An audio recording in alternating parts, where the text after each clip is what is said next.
الرحيم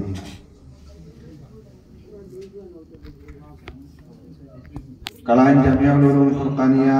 হাফিজিয়া মাদ্রাসার বাৎসরিক ওয়াজ মাহফিলের সম্মানিত সভাপতি উলামায়ে কেরাম, এতদ অঞ্চলের মুরব্বী সমাজ এবং যুবক বন্ধুরা, আল্লাহ সুবহানাহু ওয়া তাআলা আমাদের অত্যন্ত রহম করেছেন, মেহেরবানি করেছেন, যার জন্য আমরা প্রথমে পৃথিবীর মধ্যে আল্লাহ সুবহানাহু ওয়া তাআলা 18,000 মাখলুকাত সৃষ্টি করেছেন।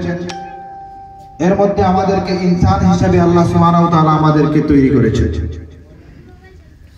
শুধু ইনসান তৈরি করে ছেড়ে দেননি,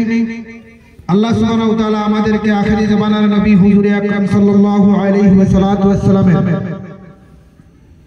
উম্মত হিসেবে আল্লাহ পাক আমাদেরকে নির্ধারিত করেছেন। আমরা এমন একটি কলেমা পড়েছি যে কলেমা পড়ার কারণে আমরা ক্ষণস্থায়ী জিন্দেগিতে আমরা যদিও কষ্টের মধ্যে দিন যাপন করব, কিন্তু এই কলেমা পড়ার কারণে আল্লাহ সুবহানাহু ওয়া তাআলা আমাদেরকে চিরস্থায়ী জিন্দেগি, পরকালের জীবনে আমাদেরকে চিরস্থায়ী জিন্দেগি জান্নাতের মধ্যে কাটানোর ব্যবস্থা দিয়েছেন। তাই আল্লাহ সুবহানাহু ওয়া তাআলার শুকরিয়া আদায় করি আলহামদুলিল্লাহ। মুহতারাম উপস্থিতি, আল্লাহ সুবহানাহু ওয়া তাআলা আমাদেরকে যে সুবর্ণ সুযোগ দিয়েছেন, কোরআনের দরসগাহ, মাদারিসে ইসলামিয়া থেকে শুরু করে মসজিদ, এইগুলা নির্মাণ করা, এইগুলা তৈরি করা, এইগুলোর মধ্যে সহযোগিতা করা, কতটুকু সওয়াবের কাজ,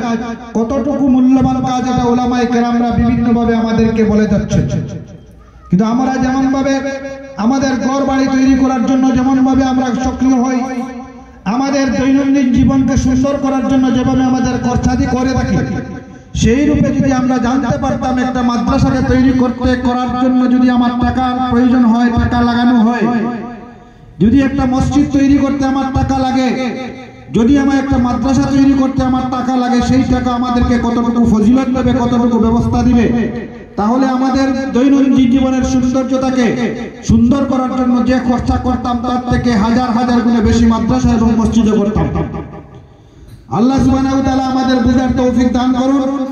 বিশেষ করে এই মাদ্রাসার কথা আগের বক্তা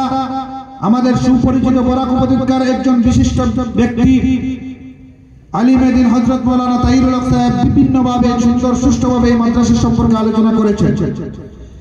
এই মাদ্রাসার সভাপতি আমাদের কালাইনের আকাবির, আমরা যাকে মুরব্বী ধরে নেই বর্তমানে, মাওলানা হুম্মত আলী খান সাহেব, ওনার প্রচেষ্টা, উনি সবসময় মেহনত করে যাচ্ছেন এই মাদ্রাসার সঙ্গে যারা জড়িত আছেন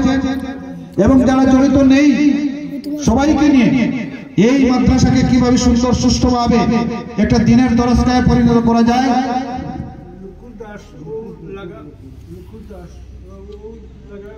আমাদের এই মাদ্রাসার পার্শ্ববর্তী গড় আমাদের